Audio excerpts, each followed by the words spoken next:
नमस्ते, मैं सिबा, आप देख रहे हैं टैक्स न्यूज। बड़ी खबर है दोस्तों, क्या इजराइल और ईरान का जो युद्ध है वो विश्व युद्ध के तरफ जाता हुआ अग्रसर दिख रहा है। दूसरा सवाल है, क्या ईरान और इजराइल के बीच किस बात के लिए इतना युद्ध जुड़ा हुआ है जो एक दूसरे के काफी घने मित्र थे।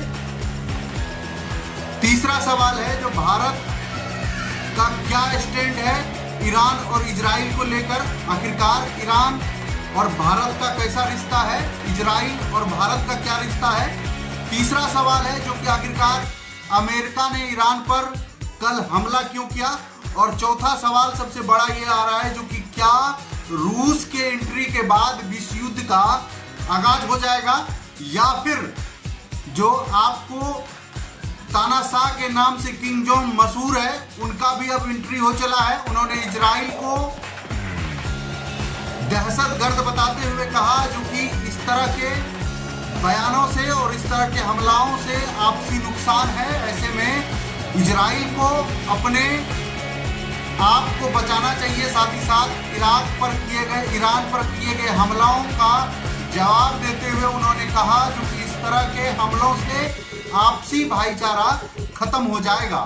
क्या है ईरान और इजराइल के युद्ध के बीच का बड़ा सियासी घमासान, आपको सब कुछ बताएंगे। लेकिन सबसे पहले जानना जरूरी है जो आखिरकार इजराइल और ईरान के बीच का मैटर क्या है। दोस्तों, आपको बताते चलें, इजराइल और ईरान की जो ये लड़ाई है ये आपसी वर्चस्व का है। इजराइल का आरोप है जो कि ईरान, हम अपने अस्तित्व के लिए ईरान को नहीं रहने देंगे क्योंकि हमारे अस्तित्व के लिए ईरान खतरा है। वो जिस युद्ध में किम जोंग की एंट्री ट्रंप और नेतान्याहू को चेतावनी देते हुए कहा जो कि इजराइल का मानवता के विरुद्ध अपराध है, अमेरिका पर युद्ध भड़काने का आरोप लगाते हुए उन्होंने कहा जो कि इस तरह के फाइटर जेट भेजकर इराक पर अमेरिका के द्वारा किया गया हमला विश्व युद्ध को आमंत्रण कर रहा है। किंग जोंग ने बड़ा बयान देते हुए पूरे विश्व को चौंका दिया। वहीं पर अगर आप बात करेंगे, इजराइल और ईरान अस्तित्व के लिए खतरा मानता है। आपको बताते चलें, इजराइल ने ईरान पर नरसंहार के इरादे रखने का आरोप लगाया, जबकि ईरान ने इजराइल पर गाजा के नरसंहार करने के आरोप लगाए हैं।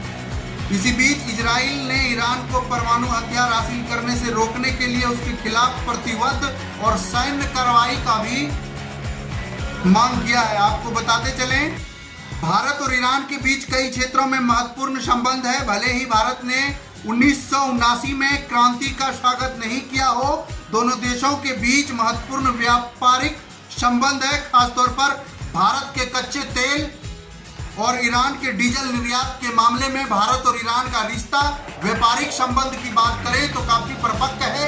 इन दोनों की रिश्ताओं का काफी ज्यादा अहम है। आपको बताते चलें, भारत के विदेश नीति पर ऑन अलाइंड से ऑल हो चुकी है, जिसके तहत वो रूस से S-14 और अमेरिका से प्रेडिक्टर ड्रोन खरीदा है। देश ईरान और इजराइल दोनों के संबंध बनाए रखता है। आपको बताते चलें, साथ ही किसी तीसरे पक्ष के हस्तक्षेप को स्वीकार नहीं करता है। भारत वैश्विक मंचों पर अपना स्थिति मजबूत से रखता है। इजराइल ईरान के जंग में बम गिर रहे हैं, मिसाइल आग उगल रही है, फाइटर प्लेन कहर बरपा रहे हैं, ड्रोन के डर साए में मंडरा रहा है। लेकिन इस मैदान से करीब 1000 किलोमीटर दूर दिल्ली में सियासी बम के असर दिखाना शुरू कर दिया है। आपको बताते चले, कांग्रेसी नेता सोनिया गांधी अब ईरान और इजराइल के बीच चल रहे युद्ध पर खुलकर सामने आई। एक लेख में सोनिया ने ईरान और इजराइल युद्ध पर खुलकर ईरान का समर्थन करते हुए पीएम नरेंद्र मोदी के चुप्पी पर निशाना साधा। इजराइल ईरान युद्ध के बीच भारत की सहमति और संतुलित कूटनीति अपनाया है, जहां प्रधानमंत्री नरेंद्र मोदी ने क्षेत्रीय स्थिरता पर जोर दिया। ईरान और इजराइल के बीच चल रहे युद्ध को लेकर भारत में सियासी बयानबाजी शुरू हो गया है। कांग्रेसी नेता सोनिया गांधी ईरान का समर्थन कर रहे हैं, तो वहीं पर प्रधानमंत्री मोदी ने इजराइल को नसीहत देते हुए कहा जो कि युद्ध से किसी भी चीज का फैसला नहीं निकलता है, बातचीत से फैसला निकालना ही सही रहता है, क्योंकि युद्ध में दोनों तरफ का नुकसान होता है, चाहे कोई पक्ष दमदार हो या कोई पक्ष कमजोर हो। आपका क्या राय है कमेंट बॉक्स में जरूर बताइएगा। तब तक के लिए शुक्रिया।